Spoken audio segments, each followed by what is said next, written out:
लाटांचा हिशेबनीस तुम्हाला खरे वाटो की न वाटो, पण घडलेली गोष्ट आहे. त्या काळी इंग्रजांचे राज्य हिंदुस्थानच्या पूर्वेकडील समुद्रकिनाऱ्यावर नुकतेच सुरू झाले होते. केरटा नावाच्या गावी कामशास्त्री नावाचा एक कारकून कर वसुलीच्या कामावर नेमला गेला. कामशास्त्री वस्ताद लाचखाऊ कारकून होता. एकदा एका इंग्रज अधिकाऱ्याने जमिनीचा महसूल जमा करायला नोकराला पाठविले. कामशास्त्रीने शिरस्त्याप्रमाणे त्याला मिळणारी रक्कम बरोबर पाठविली नाही, म्हणून महसुलाची रक्कम परत केली. अधिकाऱ्याने वरिष्ठ अधिकाऱ्याकडे फिर्याद केली. गावकऱ्याकडून फिर्यादी अर्ज लिहून घेऊन ते पण पाठविले व शेवटी प्रिव्ही काउन्सिलपर्यंत फिर्यादी गेल्यात. तेव्हा चौकशीसाठी एक कमिटी नेमण्यात आली. कमिटीने चौकशी करून कामशास्त्रीला एका बेटावर 1 वर्षभर नेऊन सोडण्याची शिक्षा दिली. कपडे लत्ते, खाण्यापिण्याचे पदार्थ व इतर जरुरी सामान सरकारी खर्चाने देण्यात यावे असा शेरा पण देण्यात आला होता.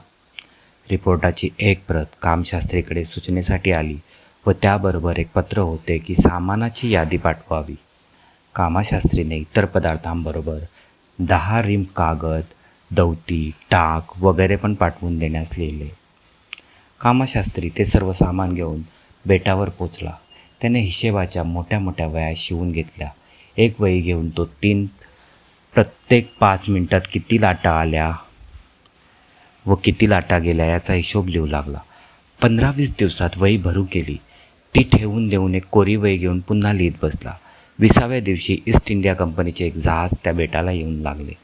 जहाजाच्या कप्तानाला बोलावून कामशास्त्रीने एक 5 रुपयाची पावती त्याच्या हातात लिहून दिली व म्हणाला, 5 रुपये या बेटावर कर द्यायला लागतो. तो दिला तरच नांगर उचलायला परवानगी देईन. इंग्रज कप्तानाला ते काही कळले नाही. त्याने 5 रुपये दिले व पावती घेऊन निघून गेला. अशा तऱ्हेने कित्येक जहाजे आली व कामशास्त्रीने प्रत्येक कप्तानाकडून 5-5 रुपये वसूल केले. एका कप्तानाने नकार दिला. तेव्हा कामशास्त्रीने कपाटातल्या वह्या दाखवून विचारले, तर मग सरकारने मला फुकट पगार देऊन येथे नेमले आहे वाटते. त्या कप्तानाने रुपये देऊन पावती घेतली व निघून गेला. त्या कप्तानाने ती पावती वरिष्ठ अधिकाऱ्यांकडे पाठविली. चौकशी करता कळले की अशा पावत्या 150 तरी कचेरीत जमा झाल्या आहेत. त्या पावत्या विलायतेत कंपनीच्या मुख्य कचेरीत पाठवण्यात आल्या. कंपनीच्या वरिष्ठ अधिकाऱ्यांना या छापील पावत्या नाहीत तेव्हा यांची रक्कम त्या कप्तानाकडून वसूल करून घ्यावी असा शेरा दिला. चौकशी चालू होती. शेवटी कामशास्त्रीने कर वसूल केल्याचे कळले. त्याची हुशारी पाहून सरकारने त्याला माफी केली व त्याला पुन्हा त्याच्या कामावर नेमले.